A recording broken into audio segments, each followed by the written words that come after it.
आज के दिन खुदा के कलाम सुनने से पहले हम खुदा का कलाम का मुताला करेंगे, पढ़ेंगे। चलिए हम खोलेंगे मत्ती की खुशखबरी, मैथ्यूज़ गॉस्पेल चैप्टर 5, मत्ती की खुशखबरी बाब नंबर 5, 27 से लेकर 30 तक।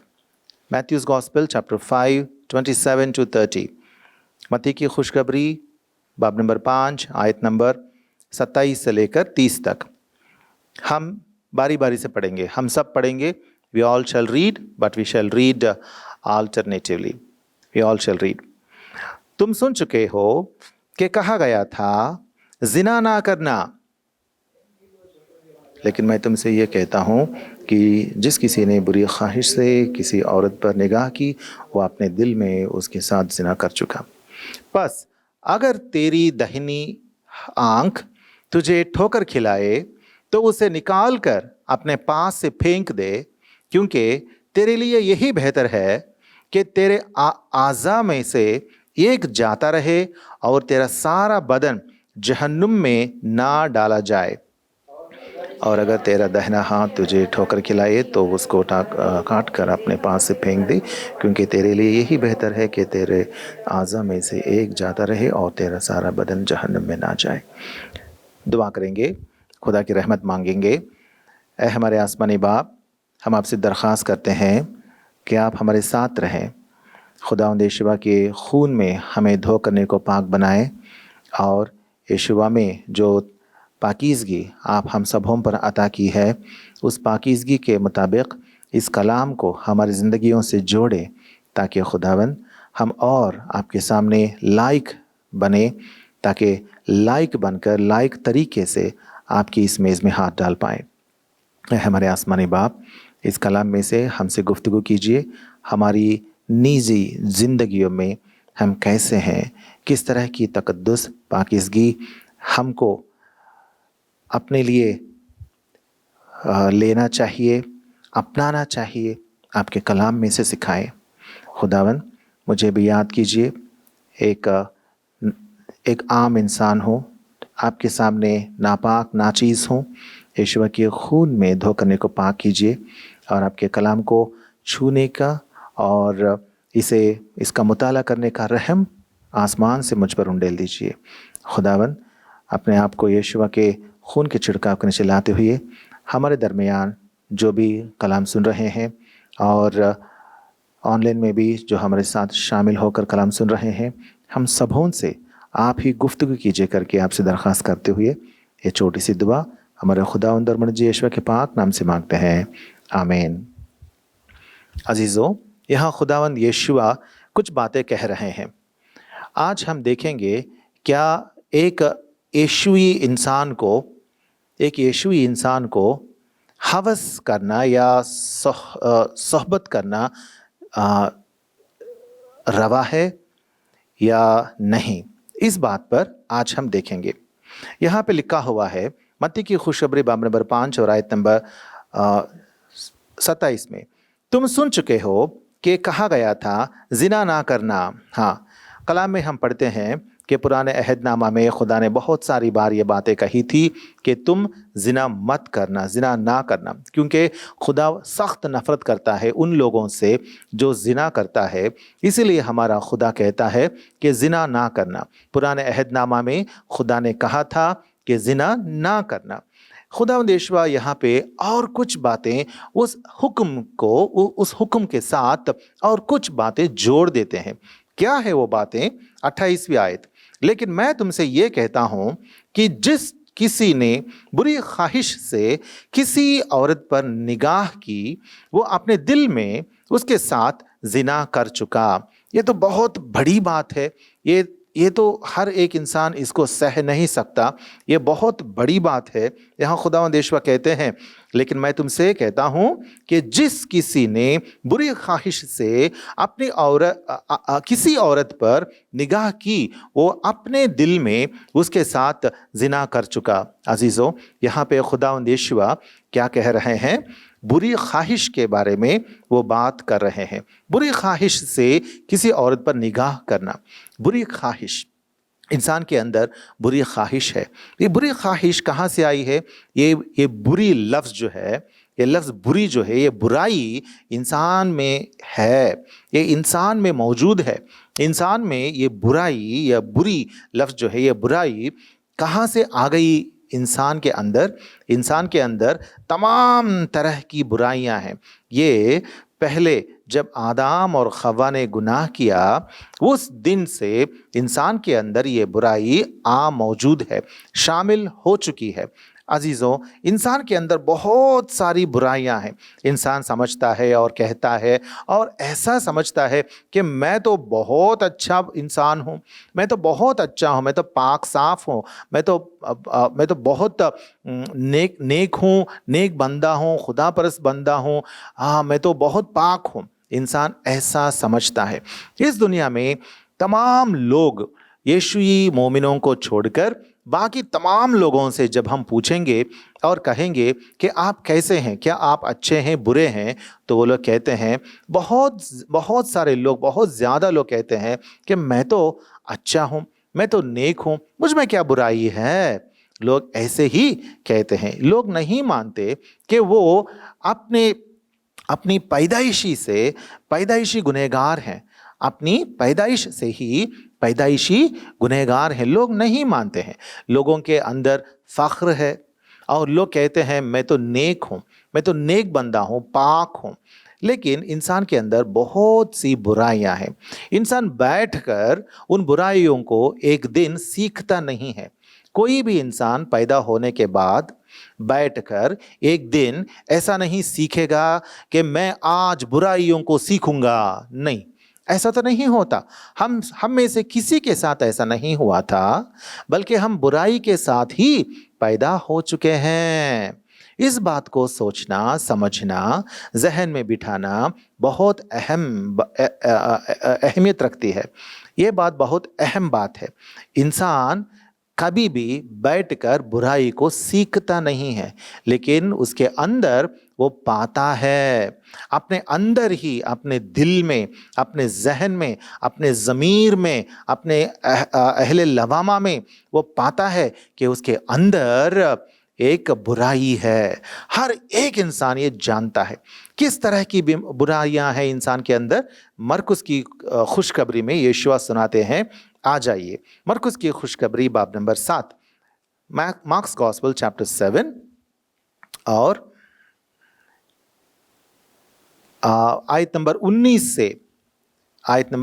से नहीं तो मैं 18 से मैं पढ़ता हूँ। फ्रॉम वर्स 18 टू वर्स 23, 18 से लेकर 23 तक मैं पढ़ता हूँ। उसने उससे कहा, क्या तुम भी ऐसे बेसमझ हो? क्या तुम नहीं समझते कि कोई चीज़ जो बाहर से आदमी के अंदर जाती है उसे नापाक नहीं कर सकती? यहाँ पे खुदावंद यीशुआ ने लोगों को समझाया कि जो चीज़ें इंसानों के अंदर जाती हैं वो इंसानों को नापाक नहीं करती। पुराने दिनों में लोग ऐसे सोचते थे कि अगर हम कुछ चीज़ों को खा लेंगे तो हम नापाक बन जाएंगे। खुदावंद यीशुआ ने यहाँ समझाया कि जो भी चीज़ इंसान के अंदर जाती है वो इंसान को नापाक नहीं कर सकती। इसलिए 19वीं आयत, इसलिए कि वो उसके दिल में नहीं बल्कि पेट में जाती है। हाँ, क्यों? खाने की चीज़ें इंसान को नापाक क्यों नहीं बना सकती? क्योंकि खुदावंद यीशुआ कहते हैं वो चीज़ इंसान के दिल में नहीं जाती है बल्कि उसके पेट में जाती है और नापाक नहीं करती, पेट में जाती है और मज़बले में निकल जाती है। यह कहकर उसने तमाम खाने की चीज़ों को पाक ठहराया। तमाम खाने की चीज़ें एक यीशुई मोमिन के लिए पाक हैं, क्योंकि तमाम खाने की चीज़ें खुदा ने ही बनाई है ना। तमाम खाने की चीज़ें खुदा ने ही बनाई और उन खाने की चीज़ों में से इंसान नापाक नहीं बनता कभी भी। इंसान किस तरीके से नापाक बनता है? खुदावंद यीशुआ यहाँ एक लफ्ज़ इस्तेमाल करते हैं, बेसमझ करके एक लफ्ज़ इस्तेमाल करते हैं। वर्स 18, बेसमझ मत बनना, समझदार बनना, बेसमझ मत बनना। इंसान जो खाता है वो पेट में जाता है और मज़बले में जाता है बाद में, लेकिन वो दिल में नहीं जाता। लेकिन इंसान के अंदर की बुराई, खराबी, नापाकी कहाँ है? दिल में है। वो समझा रहे हैं खुदावंद यीशु। वर्स नंबर 20, फिर उसने कहा, जो कुछ आदमी में से निकलता है वही उसको नापाक करता है। अजीजों, इंसान के अंदर से जो चीजें निकलती हैं वो इंसान को नापाक करती हैं। क्यों? समझ लीजिए कि एक इंसान है, वो आकर हमारे सामने, हमारे बीच में खामोश बैठा बैठा है, खामोश बैठा है। उसने कुछ किया नहीं, कुछ बोला नहीं, कुछ हरकत नहीं की, तो हम उसके बारे में क्या बताएंगे? वो अच्छा है या बुरा है, क्या है, हम कैसे जानेंगे? उसके अंदर, उसके दिल में जो बातें हो रही हैं उससे पता चलेगा कि वो अच्छा है या बुरा है। हमें कब पता चलेगा कि उसके दिल में क्या हो रहा है? जब वो बात करने लगेगा या कुछ हरकत करने लगेगा या कुछ काम करने लगेगा, तब हमें पता चलेगा कि वो इंसान किस तरह का इंसान है, वो अच्छा है या बुरा है। तब तक हमें नहीं पता चलेगा जब तक वो कुछ हरकत ना करे या कुछ बोल ना उठे, है ना? तो इंसान से जो बाहर निकलती है वो चीजें, इंसान किस तरह का इंसान है, ये आदमी किस तरह का आदमी है, हमें बताती हैं। और जो चीजें इंसान से बाहर निकलती हैं उनसे वो नापाक या पाक ठहराया जाता है। खुदावंद यहोवा ने इतनी सी छोटी बात को जो इंसान नहीं समझता, यहां समझाने की कोशिश कर रहे हैं। ये तो बहुत छोटी बात है, ये तो रॉकेट साइंस नहीं है ना। ये तो छोटी बात है कि जो इंसान बोलेगा, करेगा, उससे उसकी सिफत या उसका नेचर पता चलता है। यह बात, इतनी सी छोटी सी बात भी इंसान समझता नहीं है। इसीलिए खुदावंद यहोवा ने कहा, बेसमझ मत रहो, समझदार बनो। जो तू खाएगा वो बाहर निकल जाएगा, लेकिन जो तेरे अंदर से आएगा उससे तो गुनहगार बनेगा। अंदर से क्या क्या निकलती हैं देखेंगे। वर्स नंबर 21, क्योंकि अंदर से यानी आदमी के दिल से बुरे ख्याल निकलते हैं। हाँ, क्या निकलते हैं? बुरे ख्याल। इंसान तो आदमी के अंदर झांक कर नहीं देख सकता कि इस इंसान के दिमाग में, उसके जहन में क्या चल रहा है, उसके जहन में क्या चल रहा है। लेकिन खुदा तो देखता है। इंसान तो बाहरी सूरत को देखता है, लेकिन खुदा अंदरूनी सूरत को देखता है और जांचता है, परखता है कि वो ये इंसान किस तरह का इंसान है, किस तरह का आदमी है। इसीलिए अजीजों, जो बाहर निकलती हैं उससे हम पर असर होकर उससे हमारी पाकीज़गी या नापाकीज़गी बताई जाती है। यहाँ खुदावंद यहोवा कहते हैं, आदमी के दिल से बुरे ख्याल निकलते हैं, हरामकारियाँ, चोरियां, खून रेजियां, जिनाकारियां, लालच, बदियां, मक्र, शहवत परस्ती, बदनजरी, बदगोई, शेखी, बेवकूफ़ी। अजीज़ों, खुदावंद यहोवा ने इतनी सारी बातों को यहाँ दर्ज की ना। ये सारी बातें क्या हैं? ये सारी चीज़ें, ये सारी वर्ड्स क्या हैं, अल्फाज क्या हैं? ये सारे अल्फाज हैं गुनाह। गुनाह के बारे में इस्तेमाल किए गए अल्फाज हैं। ये सारे के सारे अल्फाज जो यहाँ खुदावंद यहोवा ने मुस्तमिल किया है, ये सारे के सारे अल्फाज, हाँ, ये गुनाह है। गुनाह के बारे में बताए जाने वाले अल्फाज हैं। अब हम और एक आयत पढ़ेंगे, वर्स 23। ये सब बुरी बातें अंदर से निकलकर आदमी को नापाक करती हैं। ये सब कहाँ है? ये सब कहाँ है? ये सब के सब इंसान के अंदर है, इंसान के दिल में है, कल्ब में है, उसके अंदर है। और हर एक इंसान में ये बुराइयां हैं। ये बुराइयां हर एक इंसान के अंदर है। अगर एक इंसान से आप पूछेंगे कि तुझ में क्या ये बातें नहीं है, तो वो क्या कहेगा? नहीं भाई, मेरे अंदर भी ये बातें हैं। कौन सी बातें? हाँ, बुरे ख्याल, हरामकारियाँ, चोरियाँ, खूनरेजियाँ, जिनाकारियाँ, लालच, बदियाँ, मक्र, शहवत परस्ती, बद नजरी, बदगोई, शेखी, बेवकूफ़ी। अजीज़ों, हर एक इंसान के क़ल्ब में, दिल में ये बातें बसती हैं। तो अगर हम एक इंसान से पूछेंगे, इनसे तू रास्त कैसा ठहरेगा? अगर तेरे अंदर इतनी नापाकी है, तो तू खुदा की नज़र में रास्त कैसे ठहरेगा? बाहरी ज़ाहरी तौर पर ज़ुहूर में अगर कुछ नेकोकारी करने की कोशिश करेगा, क्या वो नेकोकारी तेरे अंदर जो गुनाह है, तेरे अंदर जो जो जो जो खुदा से अदावत रखने वाली नेचर है, उसको वो नेकोकारी मिटा देगी क्या? नहीं मिटा सकती। इसलिए हर एक इंसान मुजरिम है।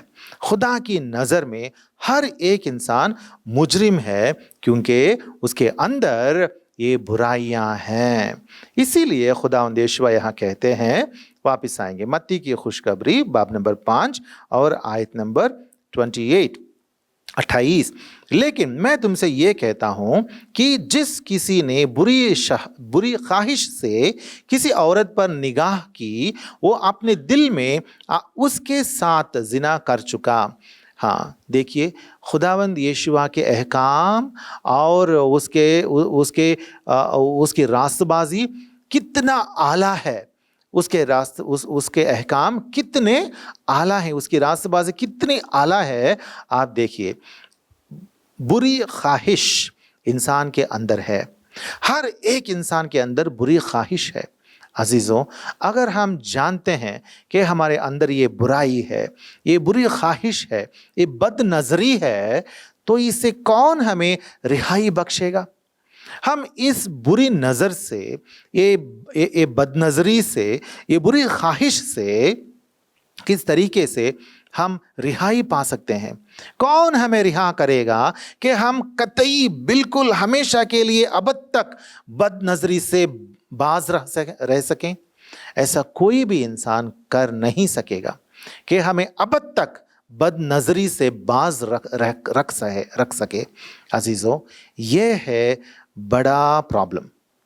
इसीलिए इस प्रॉब्लम से हमें बचाने के लिए खुदावंद यीशुआ ने इस दुनिया में आया, और यीशुआ ने सिखाया कि जो अंदर जाता है वो इंसान को नापाक नहीं करता, बल्कि जो अंदर से बाहर आता है वो इंसान को नापाक करता है। इसीलिए तेरे अंदर जो है, तेरे दिल को पाक साफ रखो, पाक साफ रखो। इंसान को पहला ये समझना चाहिए कि जो बुराई उसके अंदर है, वो बुराई कितनी बड़ी है, कितना सख्त है और कितनी बड़ी है वो बुराई।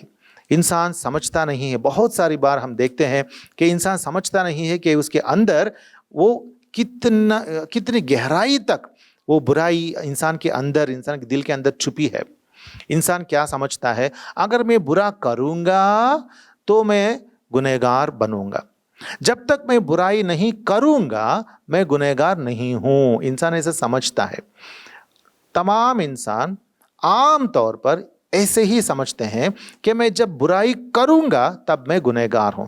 लेकिन खुदा कलाम में क्या फरमाता है, तो कुछ मत कर, तो सिर्फ सोच, बदख्याली कर। तू अपने बदन में, अपने निजी जिंदगी में तू बदख्याली कर, बस कुछ मत करना, सोचना बस। तेरे सोच से, तेरी ये बदख्याली जो है, उससे तू नापाक हो जाएगा, तू नापाक हो जाएगा। अजीज़ों, इसीलिए हमें अब जानना है, अब समझना है कि ये शहवत जो है, ये हवस जो है, ये शहवत जो है, उसकी शिद्दत को हमें तस्लीम करना है। वो बड़ी शिद्दत से हमारे अंदर ये शहवत काम करती रहती है। उसकी शिद्दत को हमें तस्लीम करना है या समझना है कि बहुत ज़ोर से, बहुत शिद्दत से ये शहवत जो है हमारे अंदर काम कर रही है। इसीलिए हमारे दिल पर हमें नज़र रखनी है, हमेशा हमारे दिल पर हमें नज़र रखनी है, क्योंकि ये एक दिल की बीमारी है, ये एक दिल की हालत है। अगर कोई आएगा और ये कहेगा कि भाई मेरे दिल को बीमारी हो गई है, मुझे दिल की बीमारी है, तो हम क्या समझेंगे, अरे बाप रे, इसको दिल की बीमारी हो गई, कितने दिन जिएगा, इसकी हालत क्या हो गई, इतनी बिगड़ गई, ये तो दिल की बीमारी है इसको। हम बहुत जोर लगाएंगे ना उसकी बात पर और सोचेंगे, उसके वास्ते हम जरा सोचने लगेंगे, कभी कभार हम ज्यादा तड़पेंगे उसके वास्ते, बाप रे इस भाई को दिल की बीमारी बन गई।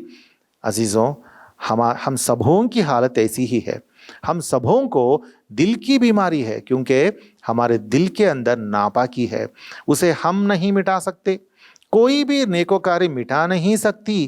कितनी भी नेकोकारी करो, कितने भी रास्तबाजी के काम करो, उससे तू कभी नहीं कह पाएगा कि आज मैं बुराई से रिहा हो गया, मुझे बुराई से बिल्कुल रिहाई मिल चुकी है। ना, तेरी जिंदगी में इस तरह का दिन, इस तरह का रोज एक भी कभी भी नहीं आएगा, क्योंकि तेरे अंदर का खोट जो है, नुक्स जो है, गुनाह जो है, खता जो है, उससे कोई आपको रिहा नहीं कर सकता, आप खुद कर नहीं सकते। इसीलिए समझना जरूरी है, शिद्दत से समझना जरूरी है कि ये शहवत जो अंदर है, ये हवस जो तेरे अंदर है, उससे तुझे रिहाई की जरूरत है, नहीं तो क्या होगा, हाँ, जहन्नुम में जाएगा, जहन्नुम में जाएगा। नापाक लोग कभी भी खुदा की उस पाक आसमानी बादशाहत में पहुंचेंगे नहीं। लोग चाहते हैं कि हम खुदा के पास पहुंचें, लेकिन नापाकी की वजह से इंसान कभी भी उस पाक खुदा के पास नहीं पहुंच सकता। इसीलिए हमें रूट कॉज को देखना है। रूट कॉज क्या है, ये बुनियादी वजह बोलते हैं इसे। बुनियादी वजह क्या है, रूट कॉज क्या है, खुदा के पास नहीं पहुंचने का रूट कॉज क्या है, या नापाकी का रूट कॉज क्या है, बुनियादी वजह क्या है? वो वजह है हमारे अंदर, हमारे दिल की हालत। देखिए यिर्मयाह, book of Jeremiah chapter 17 and verse 9, Jeremiah, book of Jeremiah chapter 17 and verse 9, 17 का 9, दिल सब चीजों से ज्यादा हिलाबाज और लाइलाज है, उसको कौन दरियाफ्त कर सकता है? क्या लिखा हुआ है? दिल, इंसान का दिल या कल्ब जो है, वो सब चीजों से ज्यादा हिलाबाज और लाइलाज है। सबसे ज्यादा हर चीज से ज्यादा हीलाबाज क्या चीज है? वो दिल है, इंसान का दिल। वो कहाँ है? वो बाहर है या अंदर है? वो अंदर है। और खुदावंद क्या कहते हैं? वो दिल, और किस तरह का दिल है? वो लाइलाज है। इसको बीमारी है, गुनाह की बीमारी है, और ये बीमारी लाइलाज बीमारी है। किसी भी तबीब के पास आप जाओ, किसी भी डॉक्टर के पास आप जाओ, दुनिया के मशहूर नामवार तबीब के पास जाकर तमाम टेस्ट और इन्वेस्टिगेशंस, मुआयने आप करा लो, फिर भी इतने सारे मुआयने कराने के बाद भी कोई भी डॉक्टर, कोई भी तबीब, कोई भी आला नामवार तबीब दुनिया में कोई भी आपके दिल की हालत को इलाज करके बेहतर नहीं कर सकता, क्योंकि ये गुनाह की बीमारी जो है वो लाइलाज है, ये लाइलाज है। इसीलिए खुदा कहता है कि आपके अंदर ही गुनाह है। जिना ना करो, ये पुराने ज़माने में लोगों से खुदा ने कहा था, लेकिन खुदावंद यीशुआ ने ये समझाया। खुदा ने जब अपने बेटे को भेजा तो यहोवा खुदा के बेटे ने इस दुनिया में आकर हमें ये समझाया कि तुम जो काम अमल में जो जिना करते हो वो नहीं, बल्कि खुदा की नज़र व निगाह में तुम्हारी सोच जो है, उस सोच में जो नापाकी जो है, उससे भी तुम्हें पाक बनना चाहिए। आगे बढ़ेंगे। इस दुनिया में जब इंसान जीते हैं, यहाँ लिखा हुआ है कि बुरी ख्वाहिश से किसी औरत पर निगाह करना गुनाह है। इसका मतलब ये नहीं कि एक मर्द जब औरत पर बुरी नज़र करेगा तब ही वो गुनाह है, ये रिवर्स भी जायज़ है। एक औरत अगर एक इंसान पर, एक मर्द पर बुरी नज़र से नज़र डालेगी तो वो भी बराबर गुनाह माना जाता है। लेकिन हमें एक बात याद रखनी है कि हमें, हाँ, ये ऐसा क्यों होता है? क्योंकि ये आजमाइश है, ये टेम्पटेशन है, ये एक परख है, एक आजमाइश है जो बहुत ताकतवर आजमाइश है इंसान के अंदर। क्योंकि गुनाह है, वो गुनाह ही इंसान को इस आजमाइश में ढकेलती रहता है, इंसान को इस गुनाह में डालते रहता है। अजीज़ों, देखेंगे जेम्स चैप्टर 1, याकूब की किताब बाब नंबर 1 एंड 14-15, 14 और 15वीं आयतें। हाँ, 13 से हम पढ़ेंगे, वर्स 13, जेम्स 1:13-15। जेम्स 1:13-15। जब कोई आजमाया जाए तो ये ना कहे कि मेरी आजमाइश खुदा की तरफ से होती है, क्योंकि ना तो खुदा बदी से आजमाया जा सकता है और ना वो किसी को आजमाता है। हाँ, हर शख्स अपनी ही ख्वाहिशों में खींचकर और फंसकर आजमाया जाता है। फिर ख्वाहिश हामिला होकर गुनाह को जन्मती है और गुनाह जब बढ़ चुका तो मौत पैदा करता है। हाँ अजीजों, हम क्या देख रहे हैं? ये आजमाइश जो है, ये आजमाइश बहुत ताकतवर आजमाइश है। क्यों? क्योंकि इंसान अपनी ही ख्वाहिशों में आजमाया जाता है। फिर ये ख्वाहिश जो है, ये गुनाह को पैदा करता है और ये गुनाह मौत को पैदा करता है। अजीजों, ये सब कुछ क्यों होता है? क्योंकि ये आजमाइश टेम्पटेशन कहाँ से पैदा होती है? आजमाइश इंसान के अंदर से पैदा होती है। अब हमको क्या करना है? हमें क्या करना है? हमें चुनना है कि हमें क्या चाहिए। देखिए 1 Thessalonians chapter 4, पहले थिस्सलुनीक की किताब बाब number 4, 1 Thessalonians chapter 4 and verses 3 and 4, 3 और तीसरी और चौथी आयत। चुनांचे खुदा की मर्जी ये है कि तुम पाक बनो, यानी हरामकारी से बचे रहो और हर एक तुम में से पाकीज़गी और इज्जत के साथ अपने ज़र्फ़ को हासिल करना जाने। अजीज़ों, क्या लिखा हुआ है? खुदा की मर्जी, हमारे आसमानी खुदा यहोवा की मर्जी क्या है? यह है कि तुम पाक बनो, यानी हरामकारी से बचे रहो और हर एक तुम में से पाकीज़गी और इज्जत के साथ अपने ज़र्फ़ को हासिल करना जाने। अजीज़ों, खुदा चाहता है कि हम चुने, हम अपने वास्ते कुछ चुने। क्या चुनना है? खुदा हमारे सामने दो बातें रखता है, उसकी मर्जी रखता है और वो मर्जी बताता है, बयान करता है। क्या है खुदा की मर्जी? खुदा की मर्जी ये है कि तुम पाक बनो। लेकिन इंसान के सामने और एक मर्जी है, वो है इंसान की मर्जी। इंसान की मर्जी क्या है? वो अपनी रविश पर, अपनी ख्वाहिशों के मुताबिक चलना चाहता है, अपनी जिंदगी अपने तरीके से, अपनी मर्जी के मुताबिक गुनाह में, खुशी गुनाह में बिताना चाहता है। लेकिन खुदा हमारे सामने अपनी राह रखता है और वो क्या कहता है? तुम चुनो आपकी निजी जिंदगी में आप क्या चुन रहे हैं। खुदा की राह एक तरफ है, खुदा का रास्ता एक तरफ है, पाकीज़गी की राह और रास्ता एक तरफ है और नापाकी और एक तरफ है। आपकी निजी जिंदगी में आप क्या चुन रहे हैं? खुदा तो अंदर देखता है, इंसान बाहर देखता है, हमारे बाहरी जिस्म तक देख सकता है, लेकिन अंदर हमारी हालत, हमारे दिल की हालत, हमारे दिल में जो गुनाह की बीमारी है उसकी हालत खुदा देखता है। तो आप क्या चुन रहे हैं? What is your choice in your day to day life?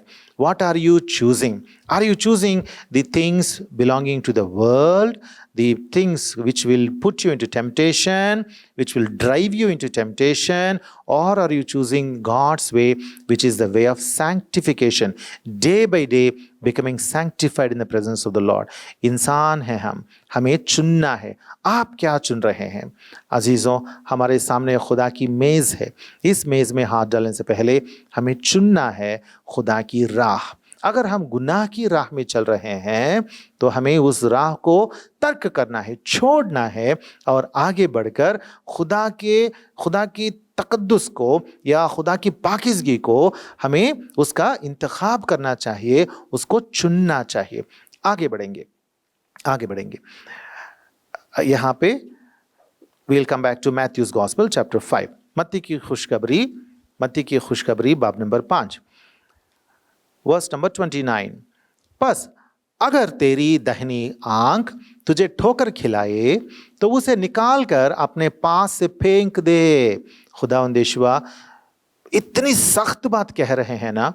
ऐसा कौन सा दिन है, ऐसा कौन सा महीना है, बचपन से अब तक हमारी जिंदगी हम जानते हैं, ऐसा कौन सा वक्त है जब हम अपनी आंखों से कुछ गुनाह ही ना करे हो? क्या ऐसा कोई साल बीता, क्या ऐसा कोई महीना गुजरा जब हम कह सकें कि आज के इस महीने में मैंने एक भी गुनाह नहीं किया? ऐसा तो नामुमकिन है। लेकिन खुदावंद यहोवा कह रहे हैं, अगर तेरी दाहिनी आंख तुझे ठोकर खिलाए तो उसे निकाल कर फेंक दे। अब तक अगर इस बात पर हम अमल करेंगे तो हम सबों को अंधे बनना चाहिए, है ना? क्योंकि हमने बदनजरी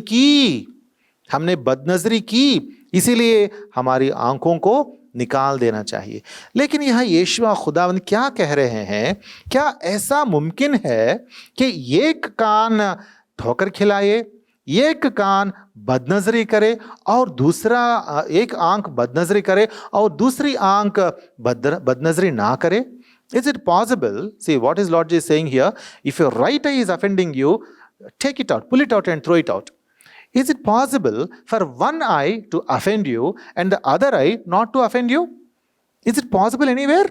It is not possible anywhere, है ना? ऐसा होना नामुमकिन है। जब इंसान बदनजरी करता है तो दोनों आंखें देखती हैं, है ना?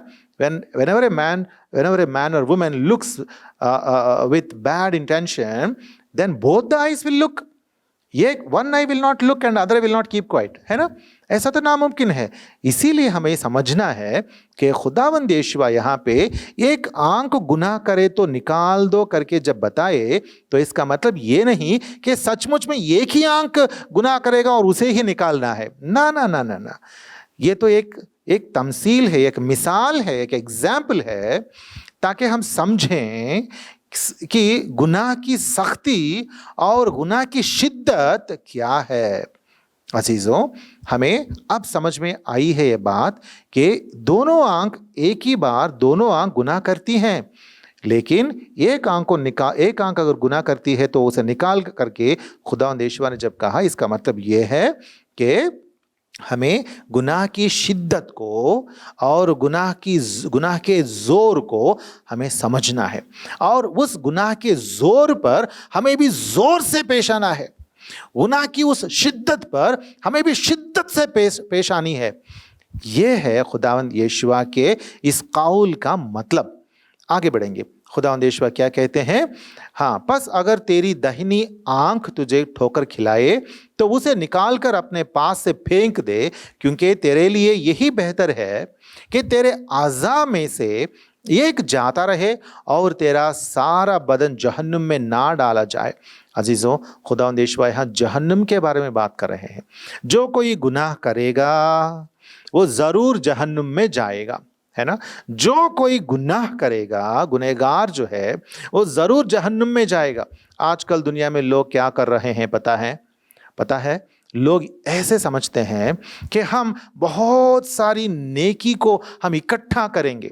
We'll earn lot of righteousness. We will do so many good deeds and we will acquire them, हम बहुत सारी नेकी या नेकोकारी या अच्छे काम करके उनको जमा करेंगे। हम हमारे अच्छे कामों को हम जमा करेंगे, इकट्ठा करेंगे और खुदा के सामने जाकर उनको, हाँ, उनके खुदा के आगे रख देंगे।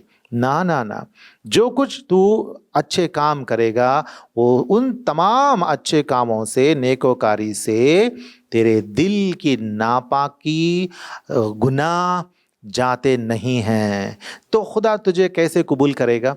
तू तो नापाक है, तू तो नापाक शख्स है, तेरे अंदर गुनाह अभी भी मौजूद है। तो खुदा की उस सल्तनत में, उस नूरानी पाक जगह में तुझ जैसे गुनहगार की जगह वहां कैसी होगी? खुदा तुझे क्यों कबूल करेगा? इसीलिए खुदावंद कहते हैं, अगर तुझ में गुनाह है तू जहन्नुम में जाएगा। तेरी नेकोकारी तुझे जहन्नुम से बाहर नहीं निकाल सकती।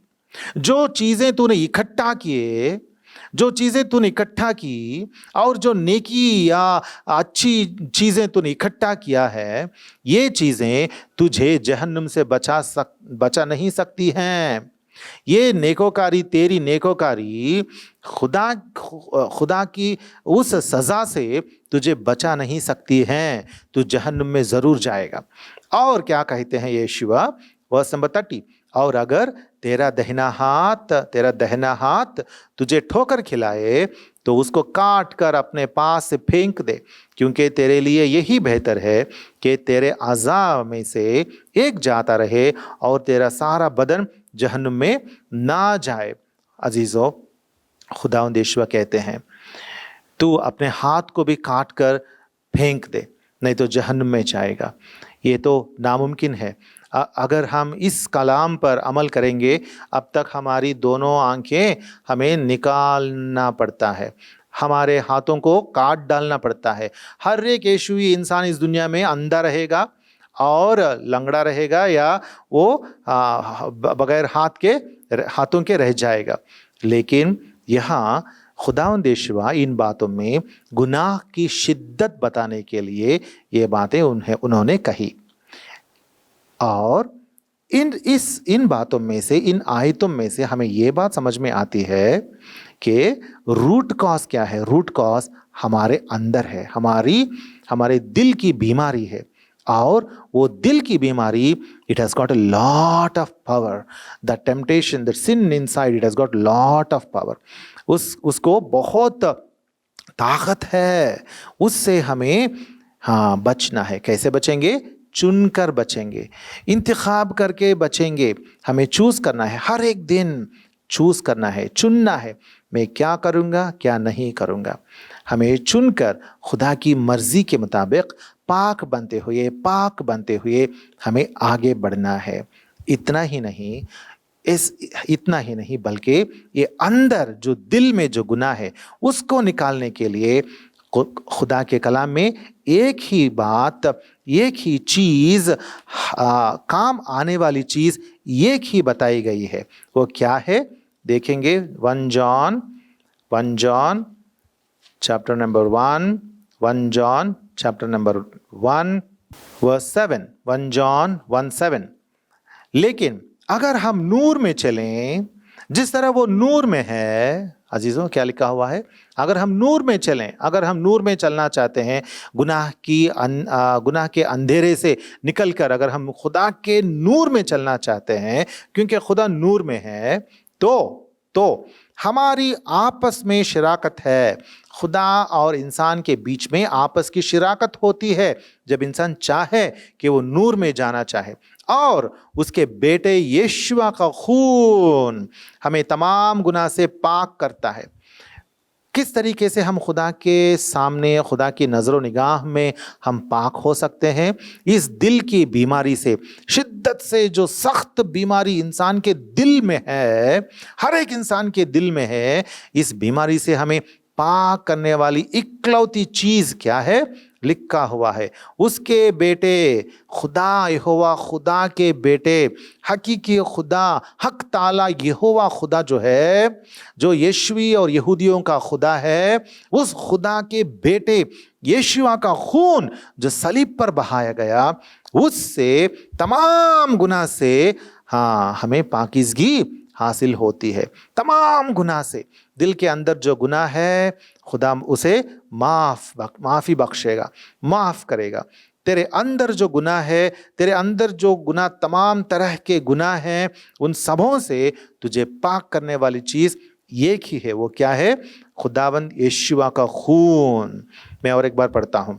लेकिन अगर हम नूर में चलें जिस तरह के वो नूर में है, तो हमारी आपस में शिराकत है, खुदा और इंसान के बीच में शिराकत होगी, और उसके बेटे यीशुआ का खून हमें तमाम गुनाह से पाक करता है। अजीजों, आज के दिन अगर आप जान चुके हैं कि आपके अंदर गुनाह है और वो उस गुनाह की वजह से अगर आप भी गिर रहे हैं, अगर आप भी जिनाकार कहलाते हैं, खुदा आपको देखकर आपकी बदनज़री की वजह से आपको भी मुजरिम जिनाकार ठहराता है अगर खुदा, तो आपको पाक होने की गुंजाइश, पाक होने की राह एक ही है, और वो है खुदावंद यीशुआ का खून।